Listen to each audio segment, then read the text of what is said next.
Hello, good day mga boss. Joylet ng DIY ko Rips. So, ngayon may install na naman tayo dun sa NMAX B2, no? Maglalagay tayo ng assist light doon sa loob ng compartment. Yan. Siyempre, alam naman natin pagka gabi, madilim doon sa loob ng compartment, di natin makita kung ano yung mga gamit natin sa loob, lalo na pagka may hinahanap tayo. So, ito yung gagamitin kong ilaw doon sa loob ng compartment, ano? Hindi nyo naman kailangan gayahin to. Ito ginagamit talaga ito sa mga sasakyan eh. Sa mga truck, yung mga gilid ng truck nilalagyan ng ganitong ilaw para mas visible sila. Pero ilalagay ko to dun sa loob ng compartment para may ilaw. Ang gagamitin ko naman na switch, ito, halo switch. So, ang pagwawiring nito, etong kulay dilaw, lalagay natin to sa park light. Yan, park light. Kasi ito yung pinaka-input eh. Itong dilaw. Etong puti, ito yung output. Dito mapupunta yung supply. Lalagay naman natin yan sa positive na itong LED. So, depende sa binili nyong LED, no, kung anong kulay ng wire. Pero sa akin kasi, pinalitan ko na to. Hindi na ito yung stock wire. Pinalitan ko ng gauge 18 at saka gauge 20. So, ang positive niyan is itong yellow-orange. So, ito, kakabit ko to dito. Yan.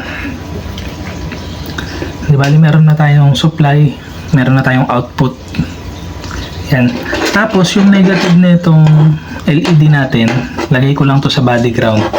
So, pagka to, tinap nyo to sa park light, pinindot nyo tong switch nyo, iilaw na yung LED nyo. Pero, kung gusto nyo nailaw to, itong pinaka halo switch nyo, ang gawin nyo lang, itong kulay pula, isama nyo na rin dito sa kulay puti sa output. Itong kulay blue, lagay nyo rin sa body ground. Pwede nyo isama dito sa kulay green or doon sa negative wire nyo. Yan. Pero iilaw lang to, no, pagka pinindot nyo. Pero pagka hindi nakapindot, hindi iilaw to. Yan.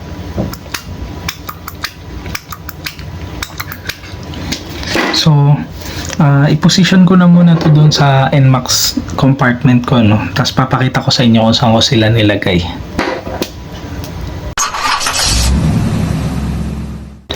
Yan, di bali dito ko nilagay yung assist light natin, no? O yung ilaw doon sa loob ng compartment. Malapit dito sa may battery. Yan. Tapos, ang switch ko nandito. Yan, no? Halo switch. Sa gilid ko nilagay. Yan.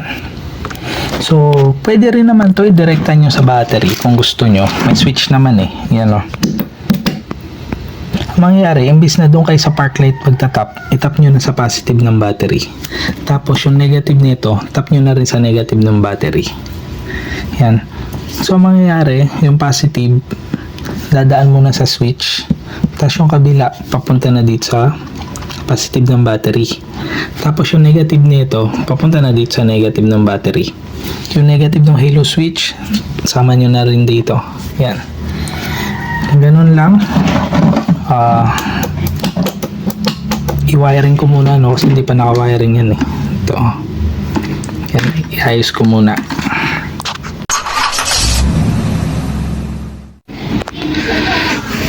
Di bali ito na, no? Yan.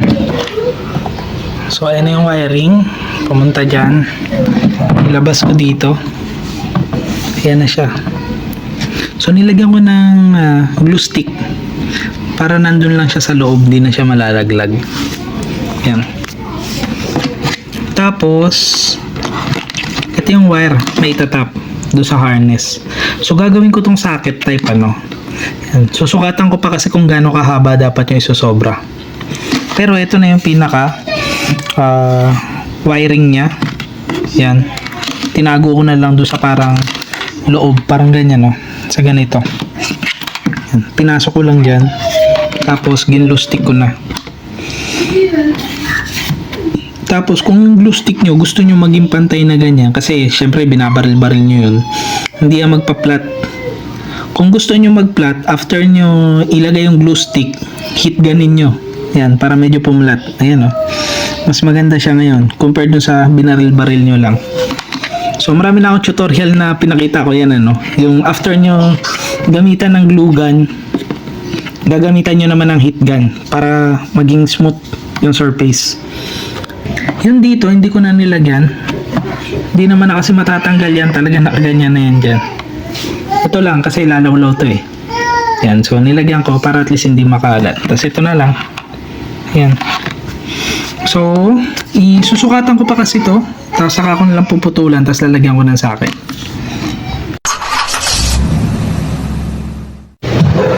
Di bale ito no, nakabit ko na. Yan. So, ito yung harness. Yan.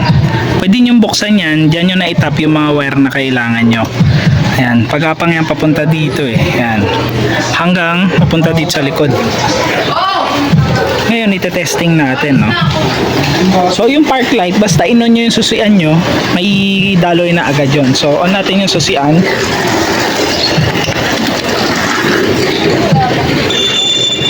So, yung park light nandito yon sa triangle. So, kita nyo wala pang ilaw. Ito din wala. Ito, ayan o, umilaw. So, ito yung park light. Ang kulay ng park light ay ito, yung brown maroon. Yan. Ayan yung park light. Ito kasing dilaw. Ito. Itong black, negative yan. Itong dilaw, brake light yan.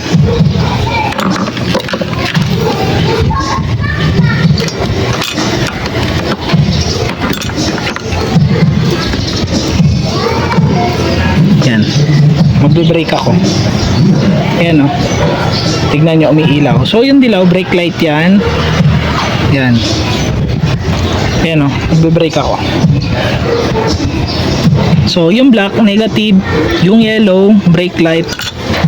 Yung brown maroon. Ayan yung park light. Ayan. So, kung kailangan nyo naman yung signal light, meron kayong makikitang 3-pin socket. Ito kasi 4-pin na to kasi modified na. So, meron kayong makikitang green, yellow. Disregard nyo yan. Ako lang naglagay nyan. Meron black, may green, at saka brown. Yan. So, check natin ano.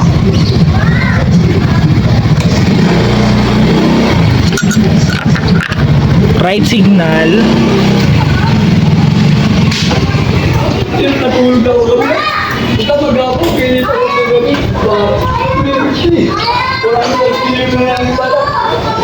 So ito nagbi-blink, right signal is color green. Yan. Ngayon, lipat natin sa left signal. So tanggalin na natin yung green ano. So baka ito na yun yung brown. Yan, nagbi-blink. Ang left signal nyo is color brown.